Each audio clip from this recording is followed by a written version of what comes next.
Hello, lovely people. Today is the 19th of September 2022, and our Queen of England is being buried today. I have, however, decided to put out this podcast because we talk quite a lot on it about grief.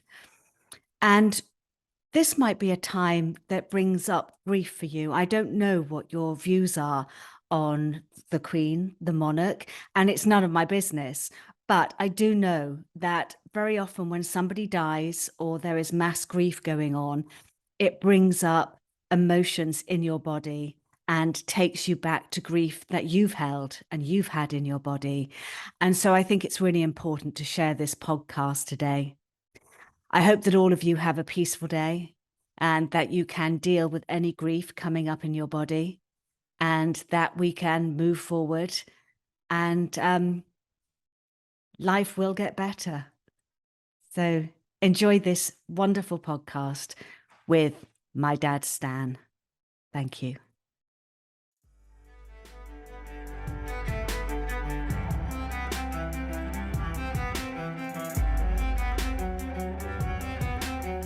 Hello, lovely people. So once in a while, you stumble across somebody in life that just puts a massive smile on your face and you feel really blessed to be in their presence. And I wasn't in this man's presence. It was on a TikTok, but I just laughed and I just couldn't stop myself from scrolling down and watching just about every TikTok that he'd made. And I he has a philosophy in life that is just completely in parallel with my own. And he gave me hope on a night that I was feeling a bit glum because sometimes we don't have hope in our lives and it's hard to find something to make us laugh and to make us keep going. And so without further ado, I'm going to introduce my absolutely favorite TikToker, my dad, Stan. And I'm just going to say he's not my dad. My dad was called Philip, but he is called my dad, Stan. Hello, my dad, Stan. It's so lovely to have you on the show. Well, good morning, Philly. Yeah, I'm totally jacked because here we're doing an interview across the pond. You're in England and I'm in California. I mean, who would have believed this 5 years ago? I mean, totally amazed that you found me. Totally amazed that we're talking to each other thousands of miles away. So yeah, fire away, and I hope that whatever you expect of me that it continues after our Zoom talk for about 50 minutes. Let's I hope can, that. I can just say, looking at your smile, it's continued. I'm happy. I'm smiling. So I want to ask you, first of all, I've done some research on you, and obviously we've emailed a bit, and you had a massive career change. You were a social worker for 17 years, and you had a degree in it, a master's in it.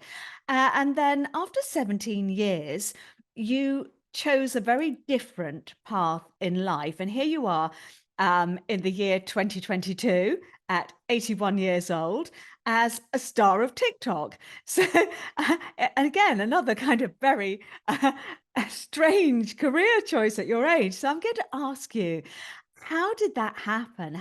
And why did it happen? What made you want to change your career? I am and was a social worker.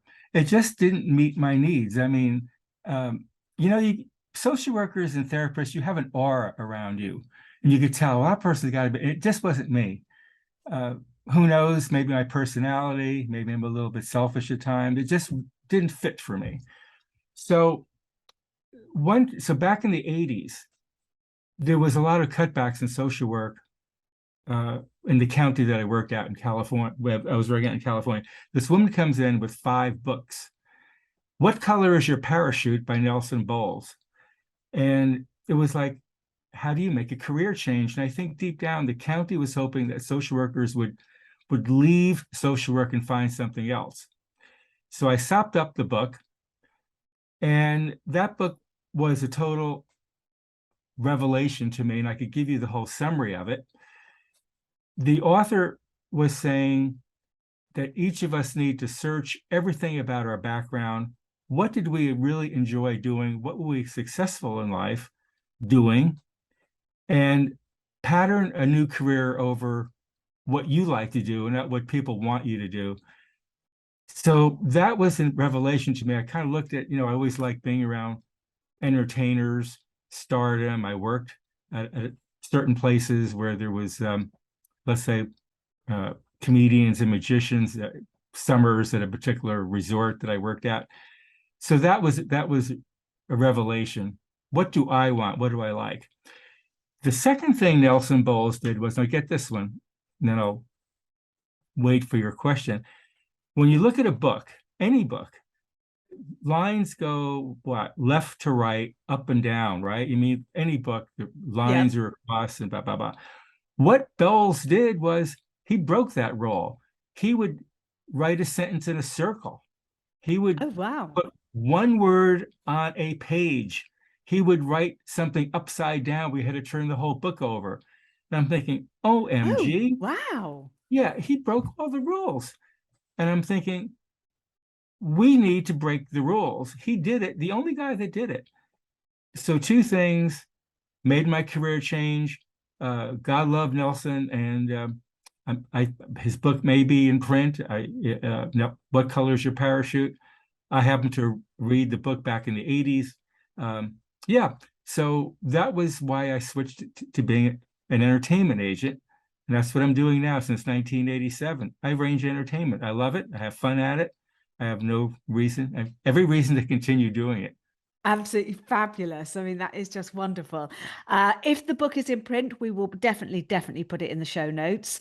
And I love that idea of writing in a circle or putting one word. And Sure. it's and I think this is one of the things that concerns me about school life, education now, is that we're very much taught what to think, not how to think. We're not taught to think outside of the box. We're not told to follow our passion. We're told to get a good job.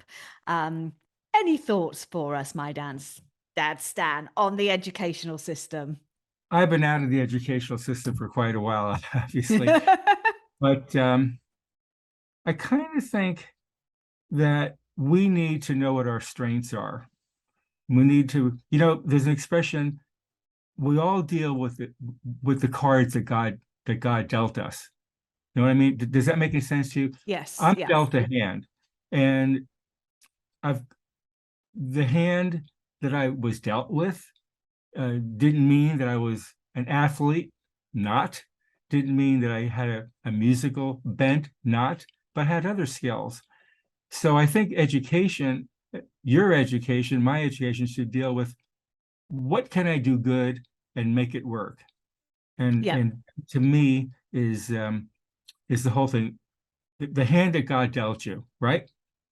I believe Yeah, slightly differently to you. I believe that we are dealt a hand, but that we can shuffle and change our deck of cards anytime we like. It's a poker game, and I'm a shit hot manifester, and I love manifesting, and I think it's when you find your passion, that's when you find your purpose. And when you find your purpose, that's when you find your career. I don't know if you agree with that. 100%. Keep on talking. Oh no, I'm here to listen to you. No, I agree with you. So, and you have this passion of making other people happy, entertaining them. And so I know you have your business still going and it's thriving, but what made you start TikTok? It's not so much what made me start it. It's one day, well, it's my daughter, our daughter, our son, our wife. One day I'm in the kitchen. Our My daughter comes to me and says, "What do you think of this drink?" And what it was a boba drink. I don't know if you have boba in England. We don't, but I've seen your Okay. TikTok on it. How many bobas in a boba drink? Yeah. So boba is very popular in California. We have a huge Asian population. So I'm thinking to myself, holy Toledo, I'm drinking this drink. They're tapioca balls. I almost choked on them. So I made it something hilarious about boba drinks and tapioca balls. I mean, I didn't buy a drink for tapioca balls, right? So I made something funny about that one. Then she starts with other food, like, okay, you know what a Pez is, Philly? No, I don't. Little, I don't know, plastic thing with little minty things, and you kind of have to press the Pez container to get a little mint thing in your mouth. So the next thing is, what do you think of Pez? Right? It was popular back in the States, and I fumbled around. I couldn't get the little mint out, so that was funny. And then just yesterday, as a matter of fact, we're at a barbecue place, and there were three little barbecue samples. One of them was like a yellow barbecue, and yellow. And I tasted it and said, this is the type of stuff that they put on that flaccid hot dog in Costco. You know what I How many? mean? Yeah, I do. How many I mean, you have chemicals in Costco in that? England, the flaccid hot dog, the yellow stuff. And of course, I'm referring to the mustard. So yeah, so that little seasoning didn't do anything for me. So that got a little bit of a hit. And she began to let's go. So what happened was that teenagers and others began looking at that, and they began asking other questions. My dad said, "What do I do if I'm bullied? Um, I want to go in the Air Force. Uh, could you give me any advice about that? Um, I can't get along with my stepfather. What do I do?" And from that, it took on another new dimension. And why do you think that was, Philly? I'll ask you, and you ask me back. I think it's very much because you're very engaging, you're very, very honest. And I think also because a lot of people in this day and age don't have people that they can talk to very openly, which is tragic. I'm blessed that I have a very honest and open relationship with my two girls, but I know a lot of people that don't. And I had a wonderful relationship with my parents, but there were certain things because of their generation that we couldn't speak about. Things that kind of to me is quite shocking that I couldn't ask about now in hindsight. And I don't blame them for that. It's just their generation.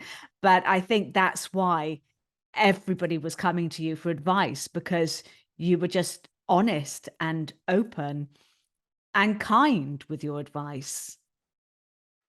Yeah, I mean that's fun. I mean, the teenagers, they need and we need to laugh. I mean, we have so many things we're dealing with.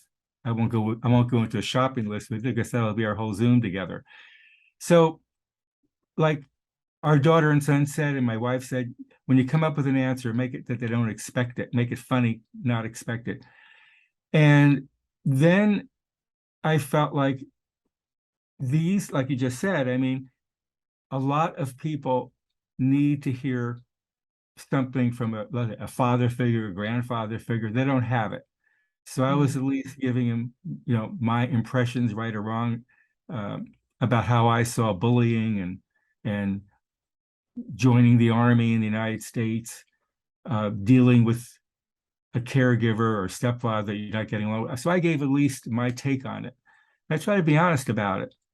And I think that resonated with that TikTok audience. Either they went on because they wanted to laugh, and Yep. or they went on because they just wanted some good solid advice from somebody who'll be happy to share Yeah. it with. No, I think that's absolutely the case. People have had so much to deal with over the last 2 years, and you said you won't touch on that, but um, the trauma that people have gone through in the last 2.5 years has been tremendous. And one of the things that we haven't been told on how to protect ourselves is laughing. And, 1 minute's anger actually suppresses your immune system. I don't know if you know this, for 6 to 7 hours. And 1 minute's laughter boosts your immune system for 24 hours. I mean, we should have been sat down in front of comedy shows or watching you, my dad, Stanford, from the beginning of 2020. And then maybe we would have had a different outcome on our health. But that is amazing advice that you give people. And so I want to take you on now to I know you had some grief in your life, something that was very tragic that happened to you. And could you just tell the audience what it was? I've done a podcast on grief, and I said in that one, I've said it before, grief isn't actually just when you lose somebody when they pass. It can also be losing a job, a home, a business, an education, a childhood. It can be absolutely anything. But you actually had a very tragic loss. And if you're willing to share it with us, we'd be very grateful. This actually happened. This is an extreme case of how one idiot dealt with my grief. Years ago, I had a really close friend. He was the life of the party. If you wanted to hear the latest joke, he told it. And at that time, we're going back 4 decades. No PC then. He skewered everybody with his humor. I mean, it was really funny. People wanted to be around him. He was a quick take. He just was a guy you just enjoyed being with him. And he committed suicide, and it was due to alcohol, maybe drugs. Now, here's the corker, and it rankles me to this very day. I'm sitting around my house, and I get a call from a lawyer, and he said, "Hey, do you know that he was a wife abuser?" I'm looking, why are you telling me? Do you know he wasn't very good as a father to his kids? This guy ragged for about a half hour, on and on. And on. Wow. Like, why am I listening to this person? So I did what any normal person would do. I said something, which I won't repeat on the podcast because you'll delete it. No, no, no. You can say anything you like No, no, here. no, and and I hung up on him. And I'm thinking, this chuck eye steak is a real pain. I mean, I couldn't believe it. And why do I call him chuck eye steak? Do you know why? No. Because hey, chuck eye is the worst cut of meat off the cow on a steak. I mean, everything about chuck, a chuck steak is bad. I mean, it's grizzly, it's bony. And if I had to call anybody a chuck eye steak, it was this guy. Now I know this is extreme. I mean, no one's gonna, but it happened. And I believe that when we deal with grief, it's you get people who really care about you, your family, your close friends, they will say something. Then you get people you never hear about that come out of the woodwork. Oh, we're so sorry. And well, we have to know who really cares about us. And that's the whole issue of how to deal with grief. Certainly this man gets the lowest mark ever, but we need Mm, to sort out who really is on our side. And I could give you another example. Would you like another example? yes, please. Uh, Caregivers deal with a loved one or a spouse that has a chronic illness, whether it's Alzheimer, dementia, a physical ailment. It can last for years. You know, right? Did I get that Yeah, across? no, my dad had Parkinson's disease from when he came back from World War II until the day he died. And it was very, very hard for my mother and for all of us, actually. It's hard being a caregiver. Right. So people will call the person and say, "Hey, Bill, how's Beatrice doing?"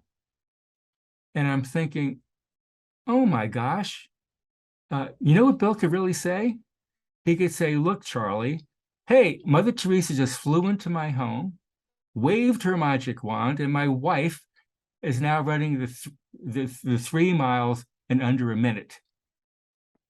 Yeah. So, in other words, it's called a snappy answer to a very stupid question. What's he supposed to say? She's not going to get any better. She isn't. So, come up with your own snappy answer to a stupid question, because that's about all It's we can do. It's very difficult though, because you do want to say something. You want to acknowledge that they're ill. And I've done it, having grown up with a completely disabled father. I mean, one of my first memories um, was about 2 years old, and I was sitting in the window, and my dad was walking over the field, and he used to drag his leg and have to hold his arm, and he fell backwards. And I just remember screaming because I wasn't there to catch him. And I was 2, I couldn't have caught him. So having a lot of personal experience with this, I still ask stupid questions and ask how people are when they're ill. What would you suggest? And I know it's a stupid question because I know Mother Teresa hasn't just dropped in. Um, what would you suggest that people do instead of that? How would you get round this? Because obviously we ask the question for ourselves rather than the person to show that we care. Do you know what I mean by that? Well, let's put it to you this way. We, as we get older, deal with physical ailments, right? Yeah. Right? It's inevitable. So people might ask me about a certain physical ailment. My gait's a little bit compromised. So if I start with a medical thing, uh, I don't think people want to hear my medical diagnosis. So my answer to that is I'm adapting. Thank you. I'm Oh, adapting. fantastic. What an answer. And it applies to that, I guess, stupid question, how's your wife doing? I mean, you can't say she's doing better. We know she's chronically ill. So you're gonna have to figure out what to say to this person because this person asked a question that there's no answer. So maybe say, well, thanks for asking, and um, we're dealing with it, something like that. But I don't. But people ask these questions where there's no really good answer because you know what the answer is going to be, or they ought to know what the answer is going to be. So do you think there's a better question to put rather than saying how is, Jane doing? Is there a more intelligent way of putting it? Like, I can't think of one, so I'm going to throw the ball in your court. I really do uh, hope she's doing better, but I'm going to come over and bring over a dozen chocolate chip cookies. What was the thing that made you feel happiest, that gave you the most sparkle? Well, I guess in essence, and this could be the takeaway, is that I am excited that for my TikTok, it's a family affair. My wife's in on it, our adult son is in on it, our daughter asks the questions. So I am giving of myself. They know more about me than I knew about my dad, which I could get into with your next question. I am giving them, my family, a lot about me and my personality. And I'm not saying that you and all your audience, your millions of followers, I'm not saying you have to go on TikTok to get a similar result, but I am saying do what you can to get your family allied with you, that you're all together. Because if you Yeah. don't have it, your grief's going to be really, really hard when that person's gone. So Yeah, you and need this is to, a I topic know, I want to yeah, yeah.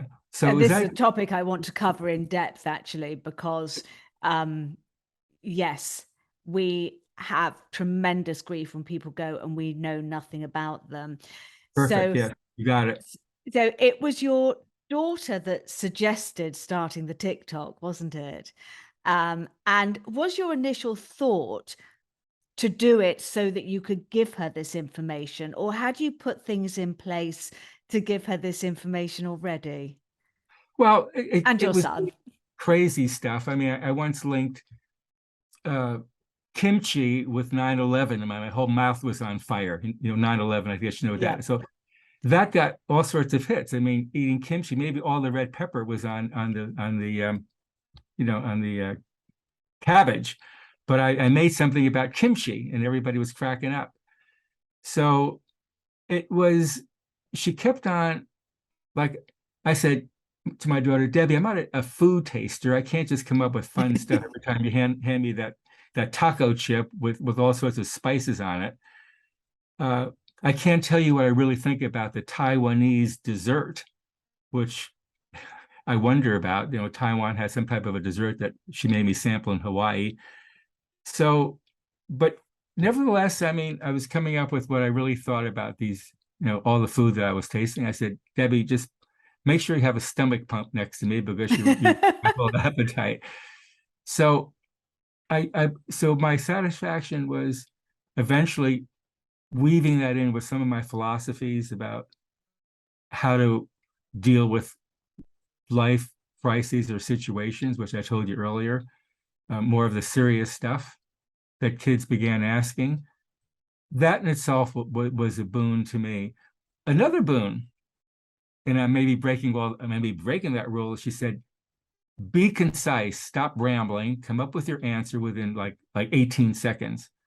So if I'm rambling on your podcast, I've broken all No, the rules. She's no, hitting. no, no, no, no. This isn't Be TikTok. concise, This is okay? this is here to we're here to listen to you, so you can ramble all you like today. Well, if I ramble all I like today, I don't know how many people are going to stay to listen for the 40 or 50 minutes. But you did say be concise, get your point across, be funny, share stuff, but do that. And I think, whether I may use some of that on our talk this morning, I may, hopefully I may expand on it, but that was her philosophy, and it fits. It's a very good philosophy. You don't know this, but I used to be many, many moons ago, I used to be an actor, and I was doing a play, and we had our dress rehearsal to go straight out to do the opening night, and all the cast had notes from the director apart from me. So when he'd finished, I kind of went, "Oh, John, have you got any notes for me?" Um, and he just looked at me and said, "Yeah, faster and funnier." Mm.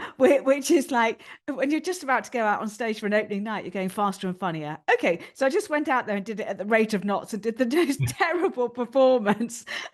Absolutely died, and it was just like, oh my God, you can't give a note like that. But we live in a world where everybody wants everything faster and funnier. And it's quite hard to do that, don't you think? Well, it may be hard, but that's what we have to do because again, well, when you went out on the stage, were you, how did your audience take your faster and funnier? I'll ask to throw it back to, I mean, did it work? He told you to No, be, no, your because audience didn't go for I that? hadn't prepared anything, so I just spoke twice as fast and hoped it would be funnier, and it wasn't. It was terrible. My guess is if I was in your audience, I would have loved it. You're spontaneous, you come up with something that it is faster and funnier. It's like my daughter and our son and daughter and wife say, be spontaneous and just let it out, as opposed to I'm thinking it through. And like as an example, I'm thinking through your podcast for hours on end. How am I going to deal with this? Blah blah blah. It's just be spontaneous. Let the chips roll. I gave you some ideas about maybe what you could ask, and I'm going to leave it at that. I So mean, I'm spontaneity. I mean, but don't worry. I'm Don't I did I all my obsession about how this podcast was going to happen didn't need to do it. no, You're great, and I absolutely. love it. Yeah, Just there you I go. always go with the flow. But I'm going to come back to being a caregiver now. And especially, we're seeing Alzheimer's soar through the roof cases. And what advice would you give somebody who is a caregiver? You're a social worker, you hand out care and advice on TikTok. So, what advice would you give somebody if they are a carer and they're sitting with somebody who can't be fast and funny? And I know with my mum, and I'm very grateful to have had this from her, but she told the same story over and over again, as I do to my children, apparently. So what advice will you give people how to deal with that so that they aren't coming across as harsh or rude or It's very, very challenging. And again, being with that person in the same room, holding that person's hand is one advice. The other advice I could give you is share that if that's not your in your toolbox to be with the person, to be accepting, just then find another way to show your love and appreciation for that person. Just do what you're comfortable doing. Some people can be with that person in their home, holding hands, just being with that person. Other people can't do it. Know what you could do and go with it. I mean, if you don't feel comfortable, don't do it. Find another way. Mm. Yeah, no, that is good advice. I'm serious because you can't. we're all different. Some people are really good at that. Some people need to find another way. That's the way that's why I would do it, would answer Yeah. that. I found it when my mum died, she did 3 days of nil by mouth, which was very, very challenging for all of us. And I didn't leave her side for the three Right. days or nights. And I when I couldn't cope, I used to just put her favorite music on as loud as possible, and I would dance, um, and just go, "I'm dancing, mama." And she had her eyes closed, but I just had faith that she could hear the music and hear me and hear the vibration of my feet on the ground as I was dancing. And I found that quite relieving to get rid of the tension of waiting. And again, I had one of my sisters who had come down to see mum and then gone. Um, she phoned up the next morning and said, "How's mum?" Uh, and I said, "Well, she opened her eyes today, or they flickered." And she said, "Oh, that's good." Um, and it's like, but it's not good because we're doing nil by mouth. It's I kind of wanted it to be over for her. I wanted the pain to go. But I don't know. Everybody has this is the thing. We all have a different take on things, and it is all personal to us. And what's right for one person isn't right for another person. And it is finding where you're comfortable.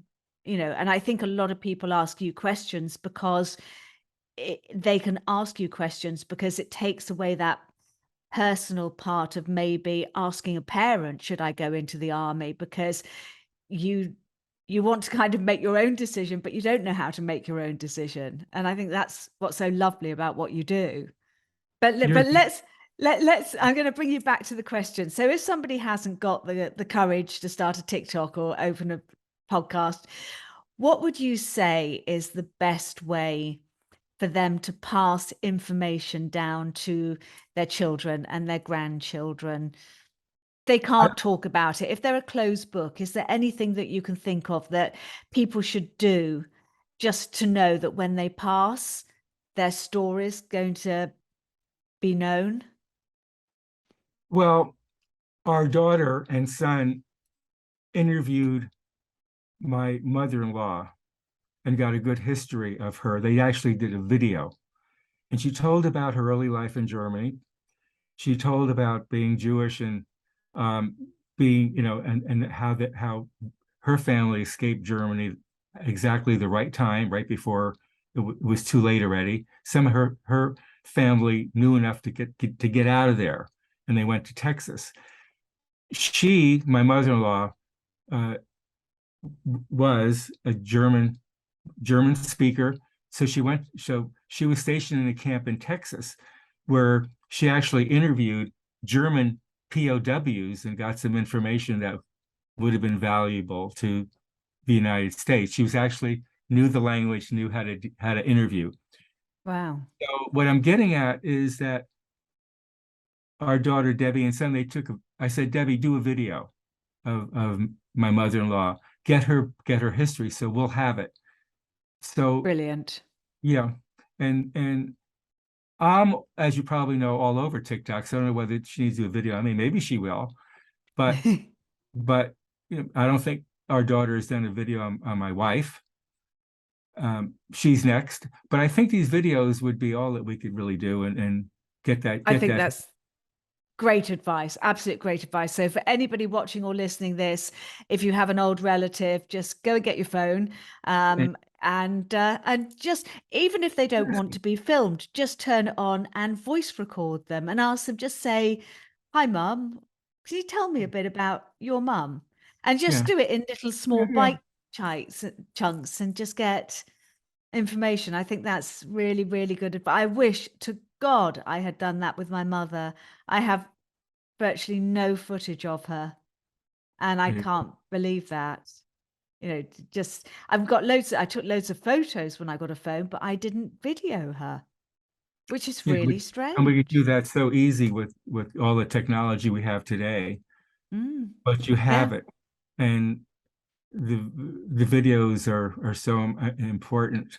Um, with Jewish people, we go through something called a bar mitzvah, and I have a bar mitzvah album when I was 13, and all my Hebrew teachers, my family, friends, family, uh, where I had the party in Newark, New Jersey, it's all in my album, so I at least have that.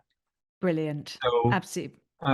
but you've got to get what you could get, and if it's too late already, at least you could tell your children or wherever to or your do it when you can do it, because sometimes it's going to be a little bit too late. And you Yeah. want to know something else? Yeah, go on. Want to know something else? What? Um, I think that our children need to give the best way they can. Give we adults or give us some slack, meaning that we're not Yes. perfect. I'm not perfect, but here's the rub, and I'm going to try to get this quickly to you. We know, my wife and I know of adults who want nothing to do with their parents. It's sad they don't even communicate with them. We know people that they the adult kids will move as far away from their parents as possible, coast to coast, out of the It's so tragic.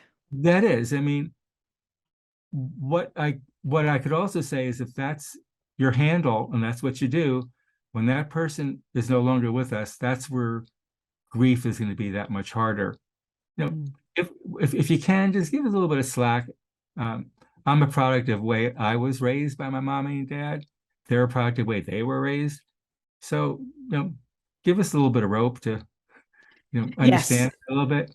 Yes, none of us are perfect, and it's a hard job being a parent. So we're getting close to the end of our interview, and it's been an absolute joy. And before we go, I would like you just to give us your top five secrets to how young you are at 81 years young. So, what are your five biggest hacks for all the energy? The fact you're still running a business and you're sharp and you're funny. So, what are the five things that you think make you who you are today?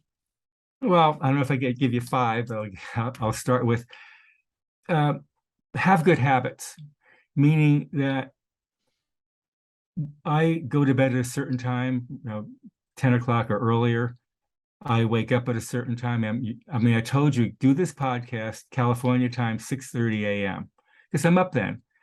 So Yeah. I have good habits. I'm up. I don't think I could ever recall more than three times in my life that I slept after 9 a.m. Right? I mean, I'm always Wow. up. So good habits. Make your bed in the morning is a really good habit. Oh, that is a good one. And just I don't watch, but I spend too much time on YouTube because I like to be a little bit, but I don't watch any TV at all. I don't watch Netflix. I don't watch. I mean, I do watch a little bit of classic movies, but I find there's other things I could do than Yeah. to watch the latest stuff that I'm gonna. My mom used to say, well, you watch something and then you soon forget about it. So be creative. I mean, you're creative at what you do. I'm creative at what I do. So just make your own creativity. Don't. I told our daughter, uh, you know, she's actually. I said, write your own plays, write your own novels. Um, you don't have to depend on anybody else writing them for you. So she actually wrote some plays that other kids. She actually casted plays that she wrote because that's what I said. Just do it yourself. Brilliant. Yeah. And Brilliant. and I do think, like Nelson Ball said, just the way he wrote, the only person ever that took a page and did what he did on the page, like I told you, wrote his sentences in circles, up and down, one word on a page. He broke every rule, and it worked for me. I mean, if you think about it, I broke some rules because I wanted certain things to be discussed, and I had you ask me the questions. In other words, I control part of this conversation. I just didn't sit there. Absolutely. And that's very important. You could control what you could control. Like that. That's the one takeaway from his book. The other thing, again, we talked about is do a video of your significant people, your your grandmother, your parents, whatever. Do a video so you have it when they pass away, you've got it. Mm. Yeah. And the other thing is, if you know you have a close friend with somebody who's dealing with a spouse or significant other with Alzheimer's, dementia, lack of mobility, you know that's been an ongoing situation, chronic. Don't ask, well, how are they doing? Because you know, what is he supposed to say? So you can either come back with a kind of a snappy answer to a really silly question, or come up with your own answer. But some people ask very insensitive questions. Mm. So that's another one, is to know how to answer, know how to deal with people that sometimes they don't know what they ask the wrong things. Yeah. No, I have, that's I think I got sorry. four. Do I owe you one more? Yeah, if you've got one, we'll take it. Oh boy. I will leave. Well, I could honestly say that the reason why I went on your podcast, because when you contacted me, you got me excited, you got me jacked up, you sound like a person I wanted to work with. If you were any other way, I could have said, nah, I don't think so. But you were so thrilled, the way you thrilled yourself and what you did and the way you approached me, there was no way I could turn it down. So if you want to get something from somebody, just be out there, say how important that person is to you, how you really want them on your podcast, and you'll get them. If you anything less, a person could say, I don't think so. So you A+ for you. Thank you. I That's have why to I'm say, here. your daughter actually said to me, my dad will say no. But here's his email address. Give it a go. And I just, when you want something, I'm a great believer that, when you want something in life, ask, but always ask respectfully and nicely, not And expectantly enthusiastically and with what you enthusiastically. did. You were There are people that I work with that they want something like an entertainer for something, a retirement party, a company. It's just the way they come across that we like each other. Other people are really kind of stinkers. You're kind of okay. I give them what they want, but there are people that really, you have to bond with people. Uh, you're on their side, and that's my message. You did a great job. I'm here. Thank you. So just thank you so much for coming on today. Really, it has been a pleasure and a joy for me. Keep storming TikTok and giving your advice. And I'm looking forward to the next thing that you're trying that's completely disgusting. One day we might meet across that pond. Thank you very, very much, my dad Stan. Go and find him on TikTok. All Thank right. you. Appreciate it. Thanks again.